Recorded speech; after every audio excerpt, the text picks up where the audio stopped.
Hello students, teacher Manisha YouTube channel पर आप सभी स्टूडेंट्स का बहुत बहुत मैं आशा करती हूँ आप सभी लोग बहुत अच्छे होंगे और अच्छे से अपनी पढ़ाई भी कर रहे होंगे। आज की क्लास में स्टूडेंट्स मैं आपको पढ़ाने वाली हूँ क्लास 7th का हिस्ट्री का चैप्टर नंबर 4 जिसका नाम है मुगल साम्राज्य। तो स्टार्ट करते हैं स्टूडेंट। इससे पहले वाली क्लास में मैंने आपको थर्ड चैप्टर पढ़ाया था जिसमें मैंने दिल्ली के सुल्तान के बारे में आपको पढ़ाया था, दिल्ली का सुल्तान वाला चैप्टर। तो स्टार्ट करते हैं कुछ बेसिक पॉइंट्स के साथ इस चैप्टर को। जैसे हम इस चैप्टर को मुख्य 4 बिंदुओं में पढ़ने वाले हैं, जिसमें सबसे पहला बिंदु है मुगल कौन थे। दूसरा पॉइंट मुगल सैन्य अभियान। तीसरा पॉइंट मुगलों के अन्य शासकों के साथ संबंध। और चौथा पॉइंट मनसबदार और जागीरदार। तो सबसे पहला पॉइंट स्टार्ट करते हैं स्टूडेंट, जिसका नाम है मुगल कौन थे।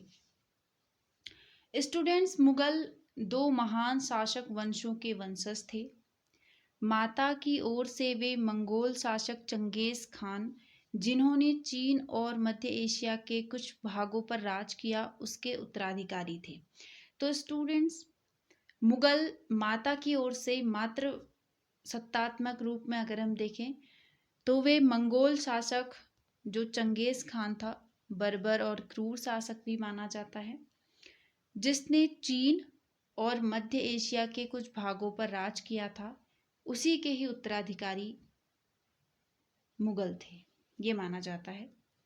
दूसरा, पिता की ओर से वे ईरान, इराक एवं वर्तमान तुर्की के शासक तैमूर के वंशज थे। तो माता की ओर से वे चंगेज खान के वंशज थे, पिता की ओर से वे तैमूर के वंशज थे। नेक्स्ट पॉइंट, मुगल अपने को मंगोल कहलवाने के बजाय तैमूर के वंशज होने पर गर्व का अनुभव करते थे, क्योंकि उनके पूर्वजों ने 1398 में दिल्ली पर कब्जा कर लिया था। तो जो मुगल थे वे अपने आप को मंगोल कहलाने की बजाय तैमूर के वंशज कहलाना ज़्यादा गर्व का अनुभव करते थे, क्योंकि तैमूर वंश के जो पूर्वज हैं उन्होंने 1398 में दिल्ली पर कब्जा कर लिया था। सेकेंड पॉइंट है मुगल सैन्य अभियान। मुगलों ने कौन कौन से अभियान किए। प्रथम मुगल शासक बाबर, जिसका समयकाल 1526 से 1530 का रहता है, 12 वर्ष की उम्र में 1494 में फरगना राज्य का उत्तराधिकारी बना। तो स्टूडेंट्स, पहला अगर मुगल शासक का नाम बताइए, इस तरीके का क्वेश्चन आता है तो उसका नाम है बाबर, जिसका समयकाल 1526 से 1530 तक का है। उम्र 12 वर्ष की उम्र में ही वह शासक बना था। 1494 में फरगना राज्य का उत्तराधिकारी बना। सेकेंड पॉइंट, मंगोलों की दूसरी शाखा उज्बेगों के आक्रमण के कारण उसे अपनी पैतृक गद्दी छोड़नी पड़ी। पहली शाखा तो चंगेज खान की थी और दूसरी शाखा तैमूर वंश की थी। तो अगर हम यहाँ पर वो अपने आप को तैमूर वंश का उत्तराधिकारी मानना ज़्यादा बेहतर समझता है, तो दूसरी शाखा हो जाती है चंगेज खान की। तो मंगोलों की दूसरी शाखा उज्बेगों के आक्रमण के कारण उसे अपनी पैतृक गद्दी छोड़नी पड़ी। उसने गद्दी छोड़ दी। अनेक वर्षों तक भटकने के बाद उसने 1504 में काबुल पर कब्जा कर लिया। तो अनेक वर्षों तक वह भटकता रहा बाबर, और आखिरकार काबुल पर उसने कब्जा कर लिया। अफगानिस्तान की राजधानी है स्टूडेंट्स काबुल। 1526 में दिल्ली के सुल्तान इब्राहिम लोदी को पानीपत में हराकर दिल्ली और आगरा पर कब्जा कर लिया। 1526 में स्टूडेंट्स दिल्ली के जो सुल्तान थे इब्राहिम लोदी, लोदी वंश का शासन था उस समय, तो उसको पानीपत के युद्ध में हराकर बाबर ने दिल्ली और आगरा पर कब्जा कर लिया था। उसके बाद थर्ड पॉइंट है स्टूडेंट्स, मुगलों के अन्य शासकों के साथ संबंध। जो मुगल थे उनके अन्य शासकों के साथ कैसे संबंध थे।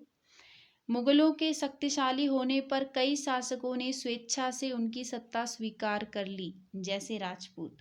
कई राजपूत राजा ऐसे थे जिन्होंने मुगलों की सत्ता स्वीकार कर ली, क्योंकि मुगलों का साम्राज्य बहुत बड़ा था और उन्होंने काफ़ी राज्यों को जीत लिया था। परंतु अनेक अनेकों ने मुगल घराने में अपनी पुत्रियों के विवाह करके उच्च पद भी प्राप्त किए, परंतु कईयों ने विरोध भी किया।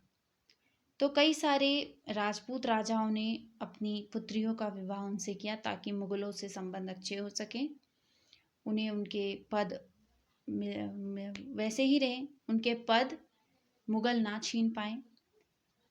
परंतु कईयों ने इसका विरोध भी किया। मेवाड़ के सिसोदिया राजपूत के लंबे समय तक इनकार करने के बाद हारने पर मुगलों ने उनके साथ सम्माननीय व्यवहार करके उन्हें उनकी जागीरें वापस कर दी। यानी कि जो राजपूत राज्य है, राजपूत वंश, उसमें एक शक्तिशाली राजपूत जो वंश है वो है मेवाड़। मेवाड़ के सिसोदिया राजपूत लंबे समय तक मुगलों के साथ युद्ध करते रहे, उन्होंने हार नहीं मानी, उन्होंने मुगलों को आत्मसमर्पण नहीं किया। तो उसके बाद अंततः जब वे हार गए, अंततः जब राजपूत हार गए तो उनके साथ मुगलों ने सम्माननीय व्यवहार किया और उन्हें उनकी जागीरें यानी भूमि वापस कर दी। तो इस तरीके से मुगलों का अन्य शासकों के साथ इस तरीके का संबंध रहा। तो स्टूडेंट्स, मैं आशा करती हूँ आपको यहाँ तक समझ में आ गया होगा। तो एक बार मैं रिवाइज करा देती हूँ। सबसे पहले पॉइंट में हमें क्या याद रखना है? मुगल कौन थे? माता की ओर से वे चंगेज खान के वंशज थे एवं पिता की ओर से वे तैमूर के वंशज थे। मुगल सैन्य अभियान में बात करें तो प्रथम मुगल शासक बाबर था, जिसने 1494 में फरगना राज्य का उत्तराधिकारी वह बना। उसके बाद मुगलों के अन्य शासकों के साथ संबंध, तो मुगलों के शक्तिशाली होने पर कई शासकों ने स्वेच्छा से उनकी सत्ता स्वीकार कर ली थी, जैसे राजपूतों के साथ उसके मित्रता के भी और शत्रु दोनों तरीके के संबंध रहे हैं। तो स्टूडेंट्स, आज के लिए हमारी क्लास इतनी ही रहेगी। हम मिलेंगे नेक्स्ट क्लास में, कुछ नई इंटरेस्टिंग चीज़ों को पढ़ेंगे। तब तक के लिए बाय बाय स्टूडेंट्स।